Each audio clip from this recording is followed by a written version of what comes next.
Bismillahirrahmanirrahim. Assalamualaikum warahmatullahi wabarakatuh. Waalaikumsalam warahmatullahi wabarakatuh. Innal hamdalillah nahmaduhu wa nasta'inuhu wa nastaghfiruh wa na'udzu billahi min shururi anfusina wa min sayyiati a'malina.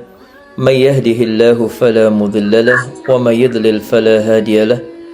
Ashhadu an la ilaha illallah wahdahu la syarika lahu wa ashhadu anna Muhammadan 'abduhu wa rasuluhu la nabiyya ba'dahu.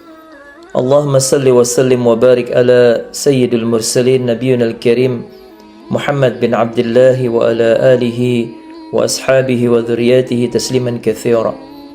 Qala Allah jalla jalaluhu fil Qur'anil Karim ba'da a'udzu billahi minasy syaithanir rajim. Ya ayyuhalladzina amanu taqullaha haqqa tuqatih wa la tamutunna illa wa antum muslimun. Ya ayyuhan nasu taqu rabbakumul ladzi khalaqakum min nafsin wahidah وخلق منها زوجها وبث منهما رجالا كثيرا ونساء واتقوا الله الذي تساءلون به والأرحام إن الله كان عليكم رقيبا أما بعد. وقال نبينا محمد صلى الله عليه وسلم وهو الصادق المصدوق فإن أصدق الكلام كلام الله جل جلاله وخير الهدى هدى محمد صلى الله عليه وسلم وشر الأمور محدثاتها فإن كل محدثة بدعة وكل بدعة ضلالة وكل ضلالة في النار ونعوذ بالله من عذاب النار. Alhamdulillah, segala puji hanya kita peruntukkan kepada Allah Rabbul Izzah Rabbul Maghfirah yang penuh dengan kemahasucian Allah yang telah menjadikan pada setiap hati manusia kesibukan hati dan menempatkan pada setiap hatinya sesuatu yang dia pikirkan atau dia inginkan, menciptakan pula untuk setiap orang kemauan dan tekad bulat, dan Allah lah yang maha berkehendak atas segala apa yang Allah inginkan. Apa yang kita lakukan semua dengan kehendak Allah subhanahu wa ta'ala, dan jika Allah ingin tinggalkan maka Allah akan mudah meninggalkan sesuatu dengan izin Allah jalla jalaluh. Salawat dan salam kita tujukan kepada Nabi kita Muhammad sallallahu alaihi wasallam. Allahumma shalli ala Muhammad wa ala ali Muhammad. Ibu dan bapak yang dimuliakan oleh Allah, pada pertemuan ini setelah tadi kita diingatkan bahwa ada 3 daripada keluarga kita yang telah diberikan kehendak oleh Allah dengan kemauan Allah subhanahu wa ta'ala, dengan sesuatu yang Allah telah kehendakkan dan Allah inginkan bahwa akan kembali kepada Allah Rabbul Izzah Rabbul Maghfirah. Karena tidak ada satupun yang terjadi di muka bumi ini kecuali semuanya karena kehendak dan kemauan Allah subhanahu wa ta'ala. Kita lihat dalam Al-Quran dalam surat At-Takwir dalam ayat ke-29, Allah subhanahu wa ta'ala menjelaskan ba'da a'udzubillahi minasyaitonir rajim, wa ma tasha'una illa ayyasha Allah rabbal alamin. Dan tidaklah ada kehendak yang terjadi di muka bumi ini atau di atas di segala manapun keadaan kecuali jika telah dikehendaki oleh Allah yang Rabbul Alamin, Rabb yang memiliki alam semesta. Dan maka apapun yang telah dikehendaki oleh Allah subhanahu wa ta'ala pasti akan terjadi, dan apapun yang tidak dikehendaki oleh Allah maka pasti tidak akan terjadi. Dan di tengah kehidupan ini yang penuh dengan perkara-perkara yang sering melupakan kita umat Muhammad, umat manusia di muka bumi ini, dengan berbagai ragam permainan dan yang membuat kita lupa, baik manusia setiap harinya dilupakan dengan kesibukan dunia, maka sungguh seorang manusia kita sangat membutuhkan kepada sesuatu yang memberikan penerangan baginya agar ia atau kita tidak terjebak kepada perkara-perkara yang melalaikan kita dari permainan dunia. Kita tahu bagaimana kita berusaha agar tidak terpaling dari kehidupan akhirat. Kita berusaha meyakinkan bahwa dunia ini merupakan hanya la'ibun wa lahwun, wala akhiratu khair wa abqa. Adapun dunia sifatnya permainan dan akhirat adalah khair wa abqa, sifatnya adalah lebih baik dan sifatnya lebih kekal. Dunia yang kita tinggal saat ini sifatnya fana, tanpa ada kesirnaan. Akhirat tidak ada keakhiran. Ibu dan bapak yang dimuliakan oleh Allah, kalau kita berbicara mengenai ketentuan Allah, kehendak Allah, salah satunya adalah kematian. Kematian adalah perkara yang sangat diyakini sekaligus kadang diragukan oleh manusia. Diyakini bahwa manusia pasti akan mati, namun kadang diragukan oleh kita manusia. Semua orang meyakini bahwa dirinya atau setiap kita pasti akan merasakan kematian cepat atau lambat. Namun kadang perbuatan atau tingkah laku kita banyak yang merupakan atau menyebabkan kita tenggelam dalam dunia dan terjerumus dalam kemaksiatan, yang menunjukkan bahwa kita kadang jadi ragu akan kematian. Apa kita termasuk orang yang meyakini kematian atau kita termasuk orang yang meragukan? Karena prinsipnya kalau kita meyakini bahwa kullu nafsin dha'iqatul maut, setiap kita pasti akan menghadapi kematian cepat atau lambat, maka jawabannya adalah terletak bagaimana amalan perbuatan kita di dunia ini. Semoga kita hanya mengharapkan Allah Subhanahu wa taala menjadikan kita orang-orang yang yakin akan datangnya kematian, sehingga menjadikan kita untuk terus bersabar dan terus berusaha beramal saleh, untuk terus berusaha meninggalkan kemaksiatan, mempersiapkan diri kita menuju kematian. Ibu dan bapak yang dimuliakan oleh Allah, kita tahu kematian adalah puncak setiap makhluk di muka bumi. Kematian merupakan penghujung bagi setiap manusia atau setiap makhluk yang bernyawa di muka bumi ini. Dan ini sudah merupakan ketetapan dan kehendak Allah Jalla Jalaluh, bukan hanya untuk kita. Bahkan Allah sudah menetapkan para malaikatnya, termasuk Jibril, Mikail, Israfil, bahkan malaikat al-maut sekalipun akan mengalami kematian pada satu titik yang Allah sudah tentukan. Ya, Allah Jalla Jalaluh berfirman dalam Al-Quran dalam surat Ar-Rahman ayat 26 sampai 27, ba'da a'udzubillahi minasyaitonir rajim, kullu man 'alaiha fan wa yabqa wajhu rabbika dzul jalali wal ikram. Yang artinya kullu man 'alaiha fan, semua yang ada di bumi ini pasti akan binasa. Wa yabqa wajhu rabbik dzul jalali wal ikram, dan kebesaran dan kemuliaan hanya milik Allah Subhanahu wa taala yang pasti akan tetap kekal. Jadi nggak ada satupun di muka bumi yang akan terus seperti ini. Meskipun manusia menginginkan hidup 1000 tahun lagi atau 100 tahun lagi, atau mereka berusaha agar menjaga kesehatannya, namun kematian akan datang walaupun manusia tidak mengalami sakit sekalipun. Karena kematian adalah garis akhir perjalanan kehidupan di dunia dan merupakan garis awal kehidupan manusia nanti di akhirat. Ya, dengan kematian maka seluruh rangkaian kenikmatan dunia terputus, dan begitu kita memasuki kematian maka seseorang akan merasakan kenikmatan yang agung atau mereka akan merasakan siksaan yang pedih. Kematian merupakan ayat atau lambang kebesaran Allah. Sebagaimana Allah jelaskan, liyabluwakum ayyukum ahsanu amala. Allah menciptakan kematian dan kehidupan hanya untuk menentukan siapa yang terbaik di antara kita, liyabluwakum ayyukum ahsanu amala. Dan merupakan cara Allah menunjukkan kemahakuasaannya Allah dan keperkasaan Allah Subhanahu wa taala terhadap semua makhluk yang Allah ciptakan. Allah mengingatkan kembali kepada kita dalam surat Al-An'am ayat 61, ba'da a'udzubillahi minasyaitonir rajim. Wa huwal qahiru fawqa ibadihi wa yursilu 'alaikum hafazatan hatta idza jaa ahadakumul maut tawaffathu rusuluna wa hum la yufarritun. Kata Allah Subhanahu wa taala yang artinya, dan dialah Allah Jalla Jalaluhu qahirun, yang maha penguasa makhluk atas semua, fauqa ibadihi, atas semua hambanya, yang menguasai mutlak atas apa yang Allah ciptakan, baik yang di langit maupun di bumi adalah makhluknya Allah. Maka Allah memiliki al-qahir, yaitu mutlak menguasai segala apapun. Wa yursilu 'alaikum hafazatan, dan dialah Allah yang mengutus kepada kalian malaikat-malaikat penjaga, sehingga apabila kematian telah datang, hatta idza jaa hadakumul maut, sampai ketika telah datang kematian kepada kalian salah seorang di antara kita, maka malaikat-malaikat kami, kata Allah Subhanahu wa taala, tawaffathu rusuluna, maka mereka akan mencabut nyawa-nyawa mereka, nyawa-nyawa orang yang telah ditentukan oleh Allah Subhanahu wa taala, dan mereka para malaikat tidak akan pernah lalai dalam melaksanakan tugas kewajiban mereka. Karena kita tahu kematian mencerminkan keadilan Allah Jalla Jalaluh. Allah tidak pandang bulu dalam menampakkan kematian ini. Karena Allah yang menjelaskan dalam Al-Quran dalam surat Al-Ankabut ayat ke-57, ba'da a'udzubillahi minasyaitonir rajim, kullu nafsin dha'iqatul maut thumma ilayna turja'un. Setiap kita, kata Allah Subhanahu wa taala, kullu nafs, setiap yang bernyawa di muka bumi ini dimanapun, setiap yang memiliki nyawa, dha'iqatul maut, pasti akan merasakan kematian. Thumma ilaina turja'un, dan kalian pasti akan dikembalikan kepada Allah Subhanahu wa taala.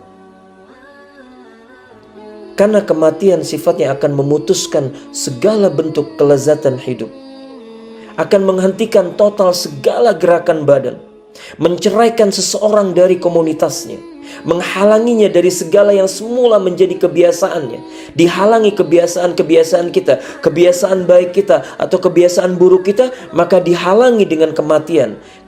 Hanya Allah yang menguasai kematian dan hanya Allah yang menguasai kehidupan.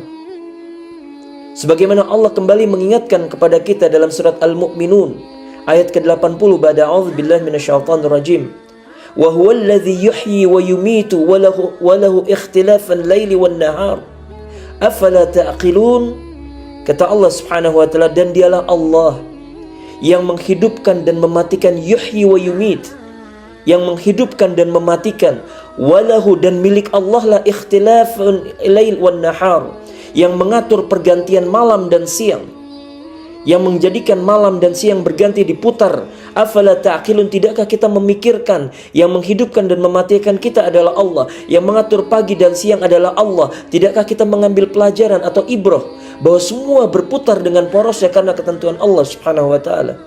Ada yang hidup, ada yang mati, ada yang lahir, ada yang diwafatkan, ada yang sakit, ada yang sehat, ada yang tidur, ada yang melek, dan semuanya semua ketentuan Allah, tanpa satu pun terlepas dari kehendak dan kemauan Allah Jalla Jalaluhu. Karena sifatnya kematian tidak dapat dicegah, tidak ada satupun manusia yang dapat mencegah. Bahkan petugas penjaga pintu sekalipun tidak bisa mencegat, bodyguard sekalipun tidak bisa menghalangi malaikatul maut, tidak bisa dihalangi oleh harta benda, baik oleh anak sekalipun, baik oleh teman sekalipun, baik oleh kawan sekalipun, dan tidak akan pernah bisa lolos dari kematian orang yang baik mereka sifatnya orang yang kecil maupun yang besar, baik orang yang kaya maupun yang miskin, baik orang yang mempunyai kedudukan berpangkat sekalipun atau orang rendahan. Ketika malaikatul maut datang mendatangkan, maka mendapatkan perintah dari Allah untuk mencabut nyawa seorang hamba, maka sekalipun tidak akan bisa menghalanginya. Bukankah Allah mengingatkan kembali kepada kita dalam surat An-Nisa ayat ke-78? Ba'da a'udzubillahi minasyaitonir rajim, aynama takunu yudrikukumul maut walau kuntum fi burujin musyayyadah. Aynama takunu, dimanapun kita berada, yudrikukumul maut, ketika kematian sudah datang menjemput kita, ketika tiket kita sudah diambil oleh Allah, ketentuan Allah telah Allah tentukan, malaikatul maut telah dikirimkan oleh Allah Subhanahu wa taala, walau kuntum fi burujin musyayyidah, sekalipun kita bersembunyi di balik benteng yang kokoh sekalipun, maka tidak ada satupun manusia yang bisa menghalangi. Kalau hari ini kita menangisi saudara kita, keluarga kita, paman kita, bibi kita, tante kita, siapapun yang kita tangisi, boleh jadi besok kita akan ditangisi oleh orang lain. Kalau hari ini kita merasa sedih ketika ditinggalkan orang yang kita cintai, bisa jadi besok mereka akan menangisi kita karena kita meninggalkan mereka. Bukankah Allah yang menjelaskan dalam Al-Quran dalam surat Al-Jumu'ah, dalam surat Al-Jumu'ah ayat ke-8, ba'da a'udzubillahi minasyaitonir rajim, qul innal mauta alladzi tafirruna minhu fa innahu mulaqikum thumma turadduna ila alimil ghaibi wasyahada fayunabbi'ukum bima kuntum ta'malun. Dan sering kita ulang ayat-ayat ini. Kata Allah Subhanahu wa taala, qul, katakanlah ya Muhammad, innal mauta, sesungguhnya kematian yang kita berusaha, alladzi tafirruna minhu, yang kita berusaha lari dari kematian tersebut, fa innahu mulaqikum, kemudian kalian dan pasti kematian akan menemui kalian. Thumma turadduna ila alimil ghaibi wasyahada, dan kalian akan dikembalikan kepada Allah yang maha mengetahui baik yang gaib maupun baik yang nyata yang kita bisa lihat, yang kita sembunyikan maupun tidak, akan dikembalikan kepada Allah karena Allah maha mengetahui.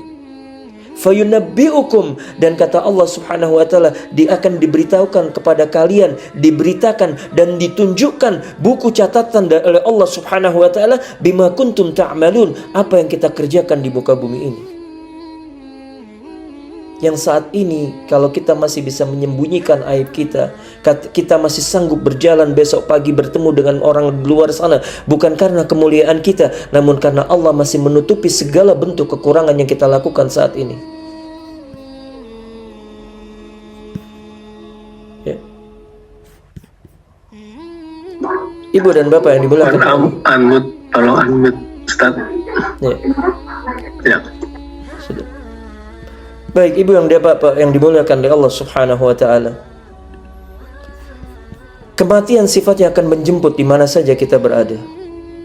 Dan kematian sifatnya akan datang pada waktu yang tidak ditentukan, pada waktu yang telah ditentukan oleh Allah, yang kita tidak tahu di mana akan kita datangnya. Kata Allah Subhanahu wa taala dalam Al-Qur'an, dalam surat Al-Munafiqun, bagaimana sifat kematian Allah menjelaskan. Ba'da a'udzu billahi minasyaitonir rajim. وَلَنْ يُؤَخِّرَ اللَّهُ نَفْسًا إِذَا جَاءَ أَجَلُهَا وَاللَّهُ خَبِيرٌ بِمَا تَعْمَلُونَ.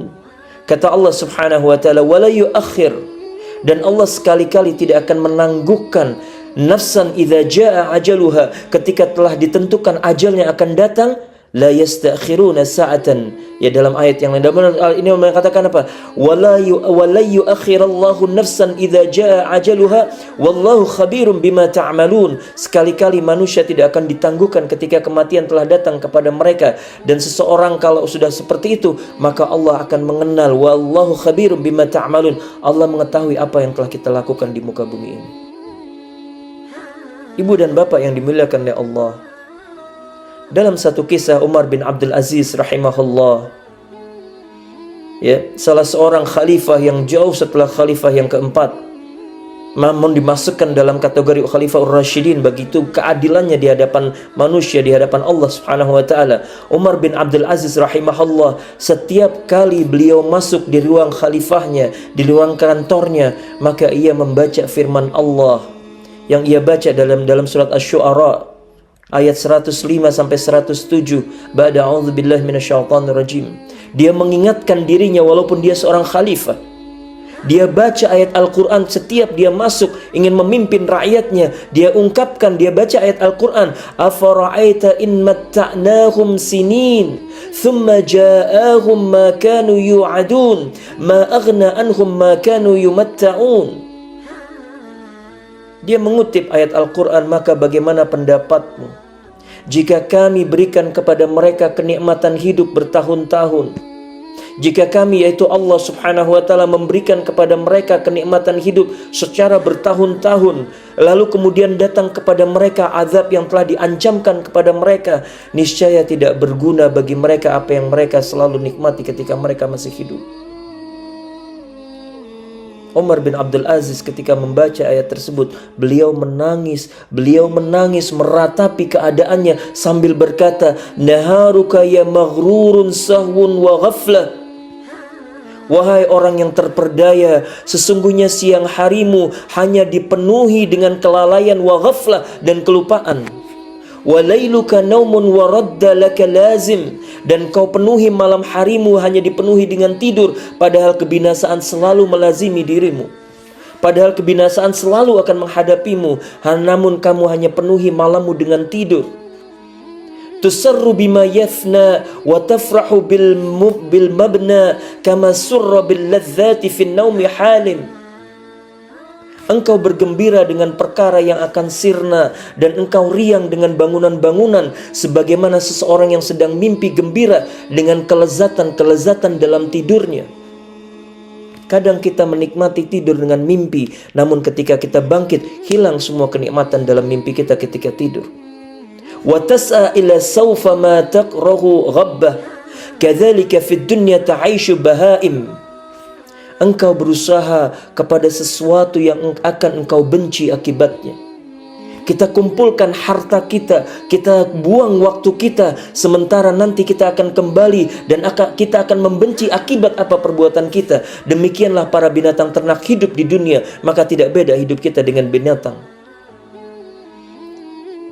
Ibu dan bapak yang dimuliakan oleh Allah, maka bagaimanapun kita sebagai manusia, kita bersenang dengan kenikmatan terbesar dalam kehidupan dunia, dan kita kadang dilupakan dengan kenikmatan-kenikmatan dunia.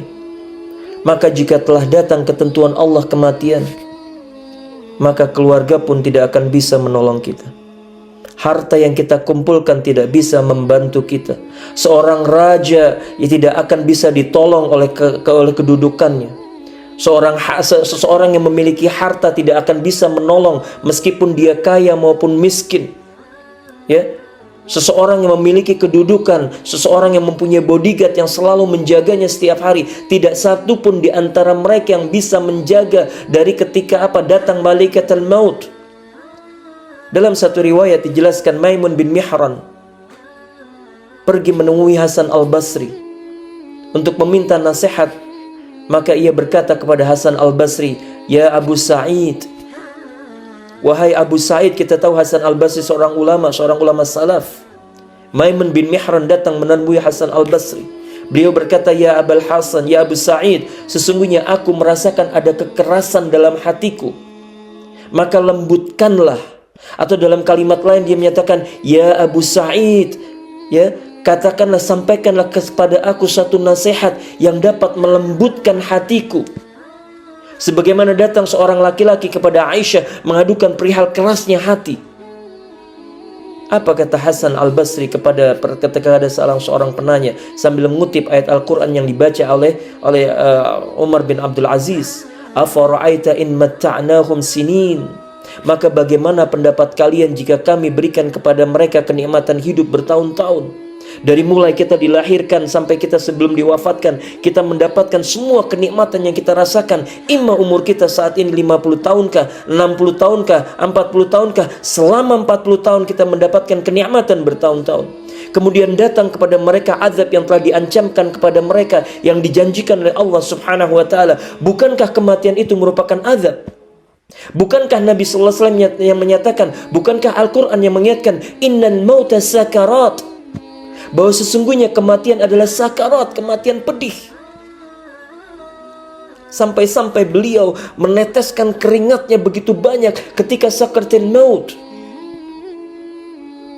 Allahu Akbar. Ma aghna anhum ma kanu yumatta'un. Sampai Allah mengingatkan, niscaya tidak berguna bagi mereka apa yang selalu mereka rasakan, mereka yang selama ini mereka nikmatkan di dunia. Maka ibu dan bapak yang dimuliakan oleh Allah, kalau kita kutip satu ucapan para ulama salaf, beliau mengucapkan satu ucapannya, "Aina amlakul lahum fi kulli ufuqim malakut." Di manakah para raja yang memiliki kerajaan-kerajaan di seluruh penjuru dunia? Zalatit tahyan, zalatit tajjan minhum wa khalat tilka takhta wa khalatiha takhuf. Ya, telah sirna semua mahkota yang mereka kumpulkan, kenikmatan, kekayaan yang mereka kumpulkan, semua kosong istana-istana yang mereka tinggalkan dan akan digantikan oleh raja-raja setelahnya. Ya, maka jadilah ditinggalkan semua kekayaan mereka, istana mereka, raja tersebut mereka tinggalkan. Orang-orang yang datang setelah mereka, istana-istana mereka telah rata semua dengan tanah, mereka tinggalkan. Allahu Akbar. Kalau hari ini kita menyaksikan saudara kita dipanggil oleh Allah Subhanahu wa taala, maka pada prinsipnya kita hanya tinggal menunggu waktu. Falau anna idza mitna turikna lakana al-mautu rahatan kulla hayyin. Kalau seandainya mati kita ini dibiarkan, seandainya mati ini merupakan tempat peristirahat bagi setiap yang hidup, maka setelah mati maka kita tidak akan dibangkitkan. Namun kematian bukanlah tempat akhir daripada peristirahatan kita. Kematian bukan berarti kita akhir daripada kehidupan kita di dunia, namun awal dari kehidupan kita menuju akhirat.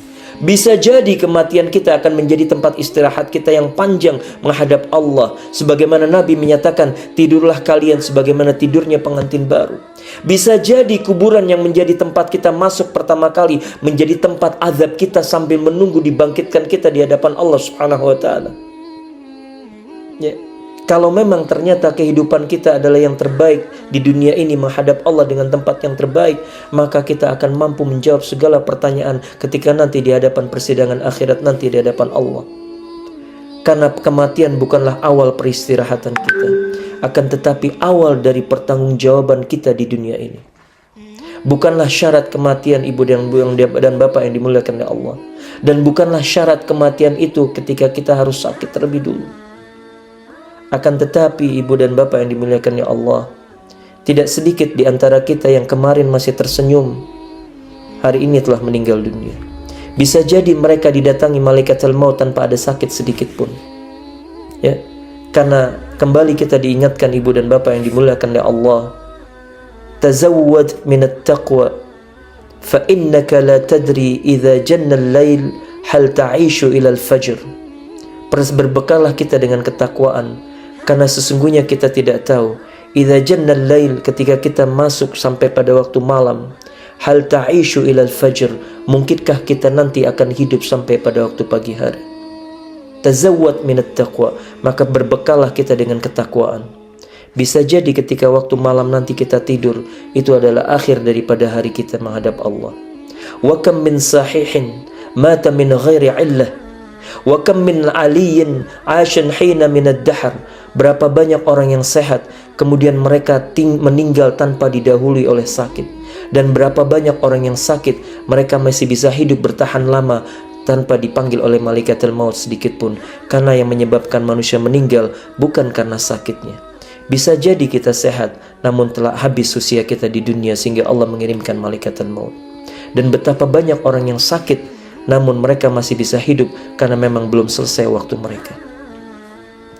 Ibu dan bapak yang dimuliakan oleh Allah, sekali lagi, sesungguhnya kematian tidaklah menunggu persiapan kita.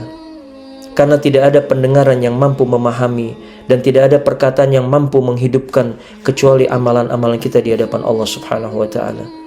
Karena innamad dunya khayalun batil, sawfa yafut, laisa lil insani fiha ghaira taqwa illa Allahi qud, illa Allahi azza wa jalla.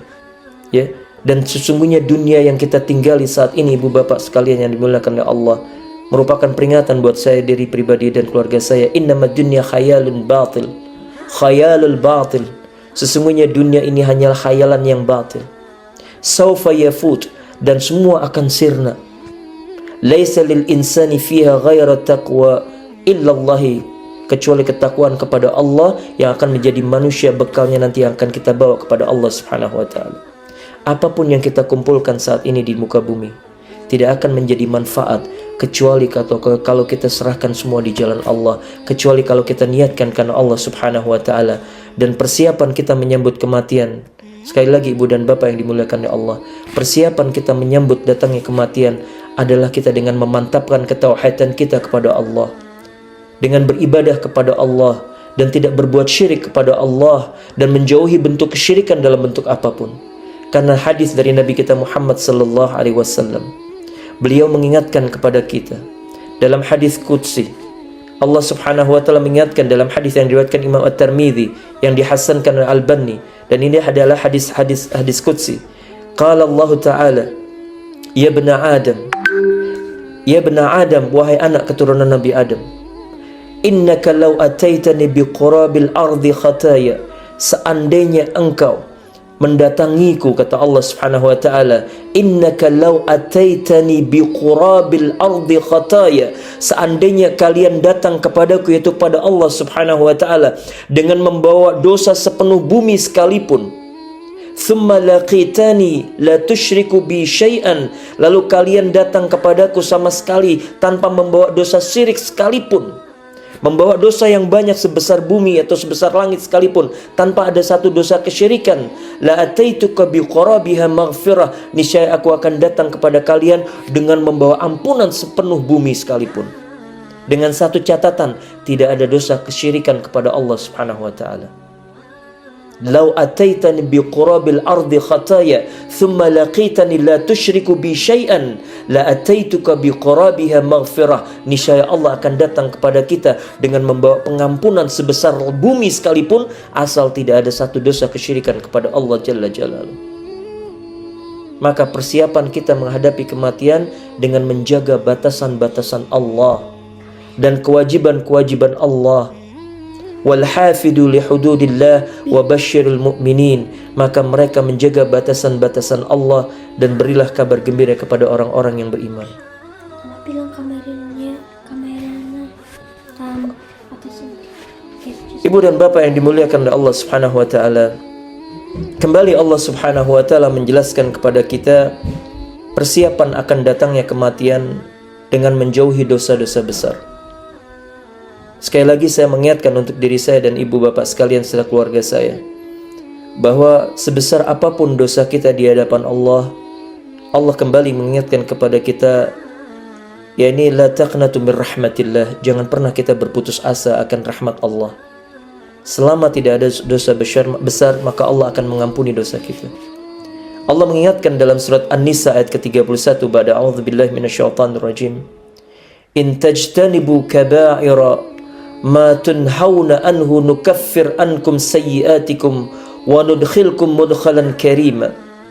Kata Allah Subhanahu wa taala, jika kalian menjauhi dosa-dosa besar, di antara dosa-dosa kalian yang dilarang oleh Allah untuk mengerjakan yaitu dosa syirik, niscaya Allah akan menghapuskan kesalahan kalian, dan kita akan, yaitu kalian akan dimasukkan ke dalam tempat yang mulia, mudkhalan kariman, yaitu jannah, yaitu surganya Allah.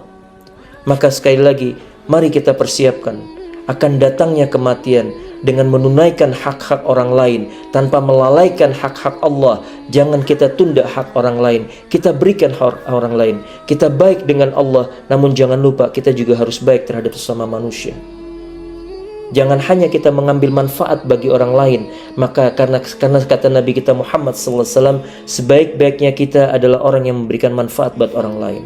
Semakin kita memberi manfaat kepada orang lain, maka prinsipnya itu akan kembali kepada kita. Persiapkan akan datangnya kematian juga dengan cara mendekatkan diri kepada Allah. Faman yuridillaha ayyahdiyahu yasrah sadrahu lil Islam. Karena barang siapa yang Allah inginkan diberikan petunjuk kepadanya, maka Allah akan lapangkan dadanya dengan keislaman. Yuk sama-sama kita perbaiki keimanan kita kepada Allah. Kita perbaiki pemahaman kita akan dinullah dengan dinul Islam. Karena tidak ada satupun di antara kita kecuali orang yang akan kembali kepada Allah, illa man atallah biqalbin salim, hanya dengan membawa hati yang baik akan selamat di hadapan Allah Subhanahu wa taala. Hati yang baik adalah hati yang bersih daripada kesyirikan, hati yang bersih dari segala bentuk-bentuk kenodaan daripada apa yang kita diperintahkan oleh Nabi kita Muhammad sallallahu alaihi wasallam. Ini yang mungkin yang bisa saya sampaikan di peringatan untuk kita yang masih hidup pada saat ini, bahwa kalau pada hari ini kita menangisi orang atau bersedih dengan kematian saudara-saudara kita, bahwa ketahuilah kullu nafsin dha'iqatul maut, setiap kita pasti akan merasakan kematian. Semoga Allah memberikan kita husnul khatimah, semoga Allah memberikan kepada kita sebaik-baik usia kita adalah khairu khawatimiha, penentu daripada keakhiran kita. Semoga kita termasuk orang yang diberikan yaitu keselamatan, kemudahan dan dalam mengucapkan kalimat tauhid ketika roh kita dihadapkan atau dipanggil oleh Allah Subhanahu wa taala. Aqulu qawli hadza astaghfirullahal azim li wa lakum. Saya kembalikan kepada moderator. Assalamualaikum warahmatullahi wabarakatuh. Waalaikumsalam warahmatullahi wabarakatuh.